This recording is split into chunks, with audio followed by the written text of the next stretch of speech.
Now, what do I mean by cislunar space? I'm talking fundamentally about the volume of space between the Earth and the Moon. It includes LEO, it includes the middle Earth orbits, geosynchronous orbits, highly elliptical orbits, and the Lagrangian points. And different levels of these zones in cislunar space contain different space assets. Various things like communication satellites, like GPS, like national surveillance satellites. All of these assets are in this zone of space, and all of them are between Earth and the Moon. Now, I actually think there's an analogy here, and if you can think back a century ago, there was a man named Alfred Thayer Mahone, who was a teacher at the Naval Academy. He wrote a book called The Influence of Sea Power on History. Fundamentally, he argued that great powers that were able to project power on the ocean protected trade and commerce as well as their own security. And the converse was also true. If you weren't able to do that, then your security and your commerce was at risk. So effectively, his argument was that benign powers, and he identified specifically, in this case, the British Empire and the United States, is good for everybody, because not only do they protect their own commerce, but they also protect the commerce of the world. They basically make the world safe for free markets. Now, from the shuttle and station programs, I think we've learned some very valuable lessons. And you can break this down into a long digression on this. But I think the most important thing we learned was the value of people and machines servicing and building distributed systems in space. And you could specifically cite the Hubble Space Telescope, which when launched was basically an orbiting piece of junk. But thanks to the efforts of people on the ground and people in space, it was made into the premier scientific instrument of our age. In addition, we actually built the most complex, heaviest, biggest spacecraft ever, and we didn't build it on the ground. We built it in Earth orbit, and that's the ISS. Both of those programs showed us that this is possible. They also showed us that it's not possible to do solely with robotics, solely with machines, but it is possible to do with a combination of the two. So fundamentally, what I'm arguing is that this paradigm, which has been bought very dearly in terms of cost and effort, should not be thrown away, but in fact should be applied to trans-LEO space, to cislunar space, because those assets that are there currently cannot be reached by people and machines to do that kind of work. Oops, next slide.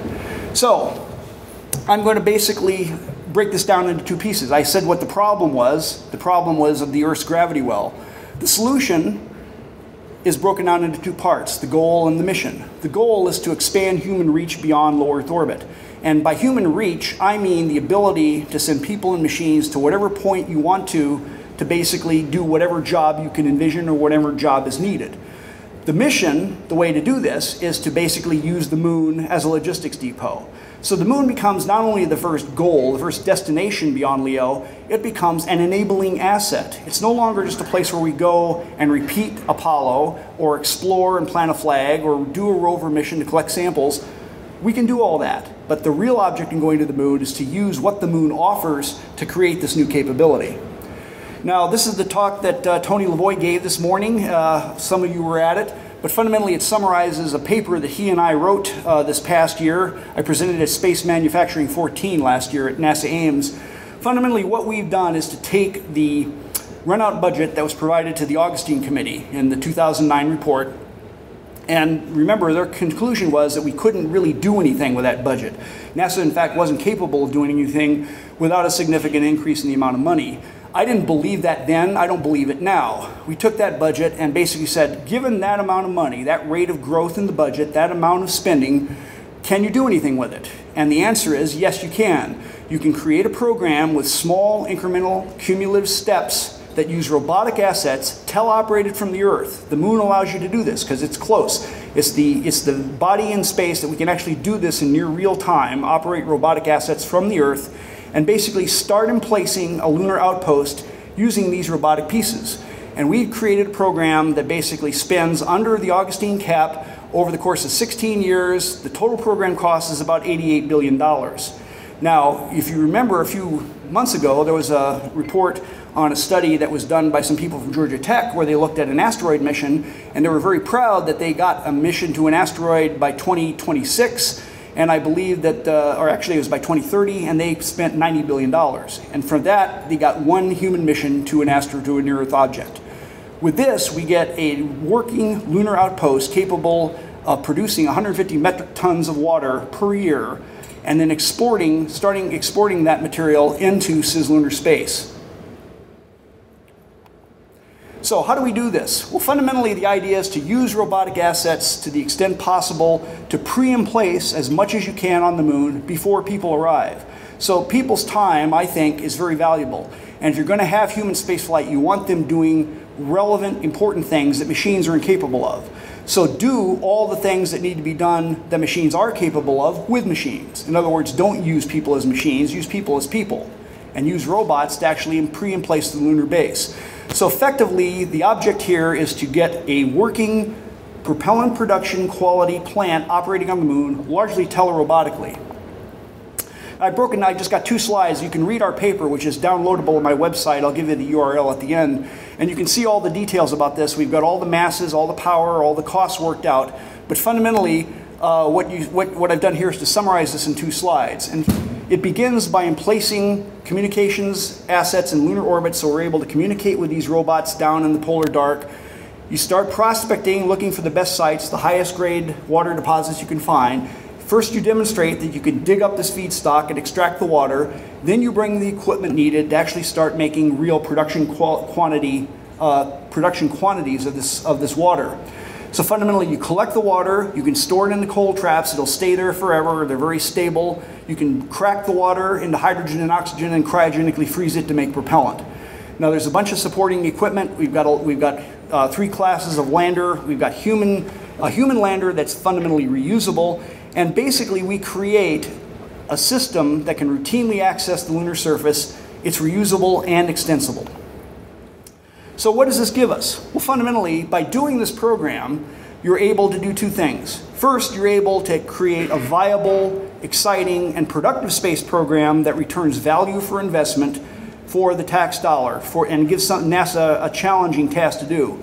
But after you've done it, you've effectively created a system that can be expanded upon and built upon that will allow you to get routine access throughout Cislunar. So not only can you access the lunar surface, you can access all the L points, you can access geosynchronous, you can access any asset that's in this volume of space. And oh, by the way, if you can do that, you can go to the planets as well.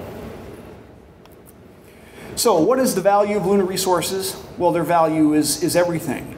Effectively, they are the key that allows us to break the tyranny of the rocket equation. By going to the moon and using the water that you find there, you're actually able to create a system that's extensible, maintainable, and reusable. So fundamentally, the moon's value here is to become our first logistics depot off planet. And if you're ever going, as we expanded throughout the West, no one from the East Coast brought all their supplies with them. They created trading posts and they created supply areas where they could refurbish themselves with what they found along the way. All I'm proposing is that fundamentally we apply that same paradigm to spaceflight. Now I want to close by basically addressing the giant elephant in the room, and that is, given the horrendous financial straits this country finds ourselves in, what am I smoking? Am I crazy? Is this actually possible or not? Well, fundamentally, I contend that because space and the space program and the use of space-based assets is so intimately woven into modern industrial technical life, that fundamentally we will have some kind of space program. It's not clear what its scope is, who actually is going to run it, what different kinds of functions it's going to carry out. But the idea that we would not have a space program is ludicrous. We will have one of one type or another. So the question simply becomes, what are you going to spend and what is it going to cost? I contend that doing this is actually returning value to the public. And I want to specifically address this issue that a lot of people talk about. It's not exciting. We've got to excite the public. I don't think the public is really looking for excitement. I mean, if they know how to excite themselves. And the analogy I make is you can go to the circus and you can get excited. And that's what we've basically turned the space program into a circus, into a carnival. We want bigger and better thrills. Come see the giant bearded lady and come see the first human footprint on an asteroid. But that's not value for money. Instead, if we took that money and invested it in building a railroad, now that wouldn't be exciting to anyone, but it might actually be useful. It might actually be able to generate wealth rather than consume it. So fundamentally, I'm arguing that what we want is we're going to spend money on space. We might as well spend it on something that gives us something in return. Now, there's one other thing I want to touch on, and this idea of coping with limited resources. And those of you in the audience who are Civil War buffs will recognize these three gentlemen. And I picked them because each one illustrates a different coping strategy. The first one is to basically run away. And that seems to be the current policy for NASA. The general that I picked is Gideon Pillow, who is in charge of Fort Donelson. And you might recall that he surrendered after Grant basically cut off his supplies. And one general that was under his command, Bedford Forrest, was so incensed that he demanded to be released, and he and his men were going to cut their way out, and they did. And they went on to become the biggest pain that Grant had in that campaign to follow.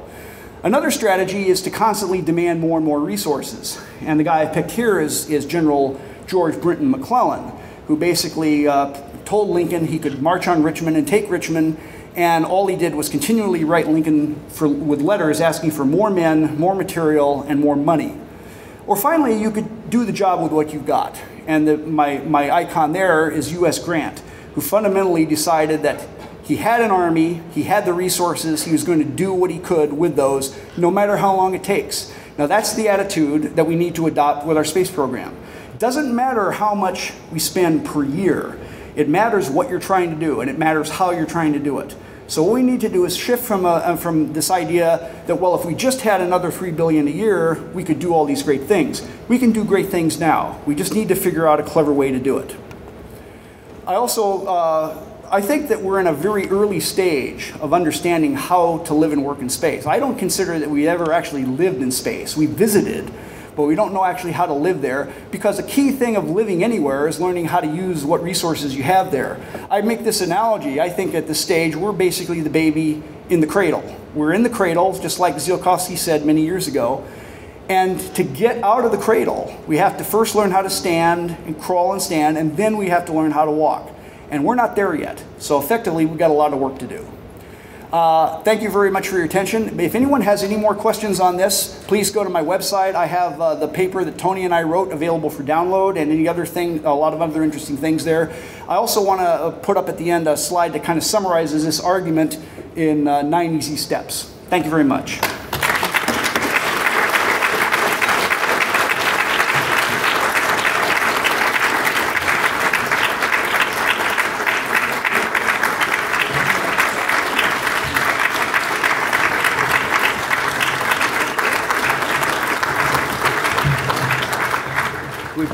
At this point, it's my honor and privilege to offer from the National Space Society the Pioneering Space Award in the category of Scientific and Engineering paper to Dr. Paul Spudis.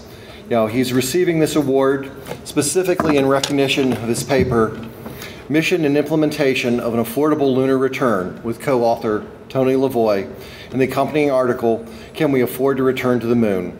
These present a clear and rational direction for creating a future cislunar space for transportation and logistics systems. The use of lunar resources for propellant production as an integral part of a reusable spacecraft transportation system is a crucial component of his concept that we are recognizing. This paper is a very significant contribution to our national debate on space goals and methods in the midst of seemingly interminable government confusion and indirection on space transport issues.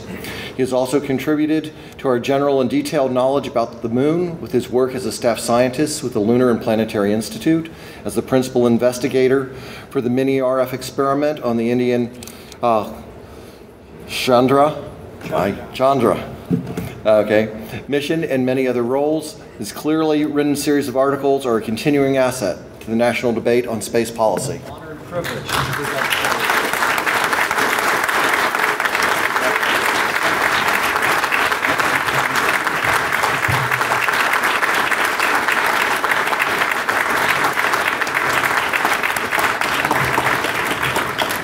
Thank you much. I really appreciate this. I thank the Society for giving me this. And I also want to acknowledge specifically my co-author, Tony Lavoie, sitting up here in front. He deserves this as much as I do, because he and I wrote the paper together, and we both stand by his conclusions. Thank you.